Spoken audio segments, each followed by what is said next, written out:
Kasama ko ngayon na naman ang aking mga apo guys. Ang saya-saya. Maglaro sa tubig. Sinabi lang namin kay baby na picture muna before swimming.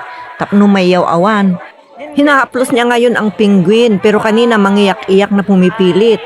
Nayaw-awan mo't laeng kahit na talaga timapan agtapugan. Itong baby namin gusto na niyang pumunta sa tubig. Kaya nataglango yun guys. Atat na siyang lumangoy. Tingnan nyo guys, nakasimangot. Kasi kanina pang nakapang swimming. Yan ang pang swimming niya kasi mainit para hindi siya masusunog. Gusto niya talaga punta sa tubig. Kaya nakasimangot. Ngingiti lang yan o masaya lang yan pag andyan na sa tubig. Nung nabihisan na siya ng pang swimming, ang alam niya didiretso na siya sa tubig. Kaya nadismaya nung sabi nila nakakain. Maglangoy muna bago kain. Namimilit si little girl. Na gusto na niyang punta, naiinggit na siya sa mga lumalangoy.